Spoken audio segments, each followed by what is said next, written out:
Ozzy Osbourne, of course, and who else could be our special guest today on My Planet Rocks? Ozzy, it's great to see you. Looking really good. Well, I'll clean my act up. I don't drink, I don't smoke, I don't do drugs, I don't stay out. And you know what? I've been under that shroud of drugs, alcohol, and late nights for so long. It's so good to be not for a while. It's like I've reversed my life, and it's kind of, for now, it's okay. I've only got to get through today like this. It's really good to see you in such fine form. And in the next hour, you're going to take over the Planet Rock playlist with the tracks that really do it for you. So first, let's talk about this new album, Undercover, from which that last track was taken. I want to play another track from the new album now. Which was the one that you were most looking forward from this album, the one that you were most looking forward to giving the kind of Ozzy treatment? Well, they all were in their own respective ways, because I wanted to do in my life, because I can relate to that so much. Plus the fact, as far as I knew, it was one of the few Beatles songs that hadn't been covered to death. I mean, but saying that, since I've done it, I've found out lots of people have recorded it. But I first heard a cover version of it in a movie with Bette Midler. And she was in the USO, that means, you know, people that are going into the troops, and she sang it. And I thought, what a great, because the lyric, if you read the lyric of that song, it can fit anybody. And it's kind of like it's like a reflection song, you know. How does that lyric reflect specifically on you? So, I mean, give us a bit of the lyric and how that... There are places I remember all my life, though some have changed, some forever, not for better. Some have gone and some remain. But I bet you could think of those lyrics, and some have gone and some remain. Yeah, give us an example, though. I mean, from your life, you know, the places you remember. One time I went back to Aston where I lived as a small child. Lots of it have gone, but my road remains. And so then there's a lot of memories in that road. It was really weird. It was like as if someone had dropped a bomb on Aston, levelled it, but Lodge Road was still left standing. Let's stay, Ozzy, with this covers idea. I mean, obviously you've got your own very... What happened was I was on a plane about 2 or 3 years ago with an executive from Sony, a guy called Kaz. And... I've been on ever since I heard that Bowie covers with Pin-ups. With Twiggy on the front. I thought he did some great covers, and he's a great artist. I mean, Bowie's one of my heroes, you know. And I thought that's really cool, because and I went, if I did a covers album, what song would I like to do? And I was mulling it around in my head. And I was on this plane with a guy called Kaz from Epic. And I said, you know what I've always wanted to do is do a covers album. And she says, well, have you got a list? What would you cover? And I'd always wanted to cover White a Shade of Pale, because I love the song, but so does everybody else. And when everybody else does a covers album, that's always on everybody's album. So I didn't want to do that for that reason. And I made a list and put it in the drawer, and Sharon, I mentioned it to Sharon, and she said, well, before last Christmas, she said, well, the record coming in, but we're going to put a box set of all your crazy things, like Busta Rhymes, Miss Piggy, and all these Dweezil Zapper, and all these oddity things that I've sang a chorus on, or I've sang the song, or whatever over the years. And they're going to put it out, and she said, whether you like it or not, they're going to put it out. So why don't you, as a bonus and make it a bit more interesting for your fans, do the covers album? So me and my producer guy, Mark Hudson, who's also, I do a lot of writing with him as well, did this album, and I was on the road, and he would come up with a portable Pro Tools recording system. I remember I don't know which song it was, but we were in Palm Beach, Florida, right? Mm-hmm. They're actually nailing up boards on the hotel, and everyone is gone, but me, Mark, and the engineer. This is because the hurricane's on its way. There's a hurricane just about 3 miles off the shore. And I go, well, guys, you can stay as long as you want. So I'm singing in the basement, and he'd come in, and I'd go into town, and I'd go down in the studio, and it was kind of done all over the place, that album. But it turned out better than I expected. I thought, it'll just be a giveaway thing. And then the record company got hold of it and said, this is incredible, carry on, because we'll put I can't, the gimmicks over. And they said, no, you should do an album. You mentioned a while ago about Bowie's pin-up. So let's have a track from that now. Here's David Bowie covering The Who's Anyway, Anyhow, Anywhere. Hi, I'm Nicky Horne. You're listening to Planet Rock. Ozzy Osbourne is our special guest on My Planet Rocks this week.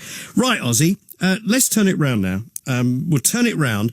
Who would you want to cover one of your tracks? I don't know. I mean, the remaining Beatles must, or when they were alive, all of them. But think about something from your back catalogue. I really can't answer the question because I don't really know. I mean, but when and if somebody did do any of the covers, I'll be honoured just for the fact that somebody thought. But I think some of it has been recovered, but who by whom I don't know. No wish list from you. No. On the new album, it kind of the listing reads a bit like a kind of who's who of rock. There's Stones, Sympathy for the Devil, King Crimson. King Crimson, I always loved that riff. Dan, dan, dan, dan, dan, dan. But what I did with the song was take that fusion jazz bit out the middle and made it heavier. Okay, let's have a listen then. Ozzy's here with us. He's choosing his favourite tracks on My Planet Rocks this week.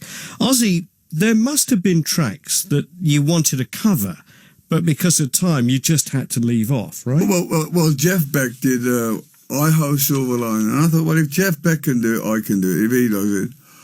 The lyric is the biggest pile of you ever heard in your life. You're everywhere and nowhere, baby. That's what you're going around the country with your hippie hat. Your flies are in your pea suit, baby, and they're looking at me. I went, who the hell sat down and wrote this?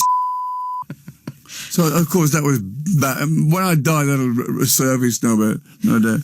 But I says to Sharon, I know I've complained, but do not put that track on the album. It's a joke. Any others that you wanted, that you really wanted to do, that you had to leave off? No.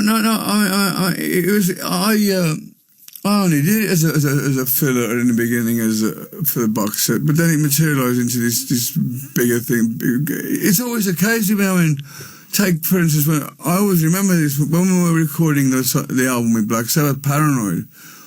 We were going to call the album War Pigs. If you look at the album cover, it's like 3 guys in a pink outside with a sword. Mm-hmm. The album was called War Pigs.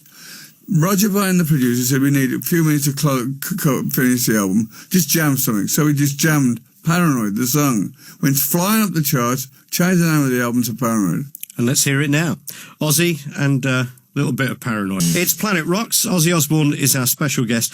Ozzy, let's talk a little bit about Ozzfest. It's still going strong, but you announced this year that this was going to be your last year. No. I'm doing selective gigs, but because this year we did Europe, and I can't take the knocks like I used to. I mean, once that machine starts rolling, you can't stop. And I got really sick in Europe with I don't know what it was, chest. I was coughing up gunk and everything. Mm-hmm. And I had 3 days up in the south of France when we were on tour. I were literally pumping me full of antibiotics, and I got somewhat better. But you can never really fully recover. You can't say, well, I'm taking 3 weeks off. Plus the fact we were doing not only outside shows, but we did indoor shows. And it was so good to get into an arena again and get the vibe in the arena. Because when you're in a crowd, when you're playing to an outdoor crowd, it's great for your ego to see an endless crowd.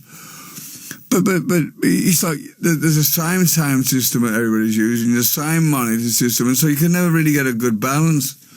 And I wanted a break from it because I've been doing outside shows for 10 years, you know. And I was very sick on that last tour. I mean, so you really like the indoor? Well, it's air conditioned. There's no pollen. I'm allergic to you and the planet, you know. I mean, tell us about the Ozzfest acts over the past sort of 10 years. The ones that you personally have admired, that we can play something now. Well, I don't know whether you ever heard of them. They were Pantera. That was just a bunch of good. I just loved a good time, you know, all the drink and, you know, good party band. And then of course there was Marilyn Manson. He was and I don't know whether you've heard much of him over here. Rob Zombie. He does a great show. And then there was anything specific we could play. There was Limp Bizkit, Korn. Lots of. See, the thing is now there's nowhere for these bands to play, you know. So I mean, we didn't actually give them ridiculously expensive tickets, and it was good. It still is good. I mean, I'm not leaving the Ozzfest, but I need to take a break from it because it's like getting on the same wheel every year, you know. Fair enough. All right. Well, so what should we play then? Limp Bizkit? Anyway, Iron Maiden. Let's do Iron Maiden. Go on. Yeah? What track? Whatever you want. All right. Ozzy Osbourne is here on My Planet Rocks. Ozzy, I'd like to go back a bit. What inspired you to be a rock star? I mean, what made you want to get up on stage? Well, first it was the Beatles. Then it was the Kinks. The Kinks, when the Kinks played You Really Got Me, I played it to death. And when I first heard She Loves You, I was sold on the Beatles. The Kinks and You Really Got Me, they say that was the first, people say that was the first kind of heavy metal track. Sure. Born to Be Wild was up there. I don't know whether that was before or after. That was after. But the Kinks... That's where the word heavy metal come from. Heavy metal thunder. Shall we play the Kinks then? Ozzy, I'd like to play one other track now from the covers album, from the current album. What could we play and give us the story behind it? You choose. For What It's Worth. For What It's Worth I thought it was about anti-Vietnam, but I was wrong because somebody said to me there was a riot in Los Angeles. I think it was to do with, wasn't it a university? I don't know what it was. It was Berkeley University, the riots at Berkeley over the Vietnam War. Stephen Stills wrote it when he was in the... what was the name of it? Buffalo Springfield. Buffalo Springfield. Yeah. And there was a band called ART, ART, that later became Spooky Tooth. Tony used to play with a band called Mythology when the art version. Right, let's listen to your version then. Ozzy Osbourne's take on Buffalo Springfield, For What It's Worth, here on Planet Rock. Ozzy is here with us, playing what he wants on My Planet Rocks this week. Ozzy, you're on the kind of crest of a wave at the moment. I mean, the whole thing has turned into a bit of a sort of family business, isn't it, really? People used to say to me, Ozzy, do you want your kids to follow in your footsteps? And what I used to say was, no, if they don't want to, I will. I mean, for instance, okay, I'll give you a good for instance. When we did the TV thing, the Osbournes, we sat all our children down and said, look, this is what they did, la, la, la, la. Do you want it? If you don't want it, we won't get upset. Amy says, I don't want nothing to do. My oldest daughter says, I don't want nothing to do with it. She left. And so the other two got involved, did it, you know. And we never fought. We never said, well, Amy, you know, you've been messing out on this and it could be the best exposure, you know. She says, no, she didn't want to do it. So I said, okay, still, no. So I said, fine. It's been a bit, I mean, the Osbournes, you brought it up there, but to a degree, it's been a sort of both a blessing and a curse. Well, you know what? Somebody said to me a couple of days ago when I was doing an interview, if it was to happen, if it had never happened, would I agree to do it again? And the answer is yes, because it kind of, it's a really dodgy thing because your fans. I mean, like, for instance, it's been of my experience that I think Rod Stewart or Mick Jagger or Paul McCartney lived like I build this fantasy in my head, which I think that what they're like when you meet them. Or the Osbournes there was no script. There was like 4 or 5 or maybe 6 cameras plus cameras in the rooms, 24/7 at first. And at first it was a bit of fun, but it got old very, very quick. I mean, I remember when Sharon was diagnosed with cancer, I was touring at the same time, so some cameras would come to with me on the road. Some cameras would stay in the house. Some cameras would follow the kids, whatever. I mean, but if you want to attract a crowd, get someone with the camera behind, because you instantly got a crowd. Because I want to go, who is it, whatever, you know. We all want to be on telly. I remember I was in a department store one day, and I don't know if they heard this or not, but Tony my sister comes, I'm in the men's department, and Tony comes running up to me and goes, it was Roseanne Barr. So she comes running in with like 30 cameras, and I got 4 cameras, and we have like a camera meeting on a car park, you know. Ozzy, it's been great talking to you. Our time together is sadly almost over. I want to play one more track. Is there anything that we could play, either from the album or just a track that you think, you know, this is a great classic rock track? Whole Lot of Love, Led Zeppelin. Tell me why. Because John Bonham was a dear friend of mine before he passed away. I used to go drinking with him sometimes. What happened that night when you heard? But I was in Liverpool. I just folded up, you know. I was going through a divorce, and all this stuff, and then John died, you know, and I was in bed in my ex-wife's house, and the doctor comes because they want to say I was unfit for work. And the guy goes, "Do you know John Bonham?" I just did an autopsy on him. Your drinking is you're going to end up like it.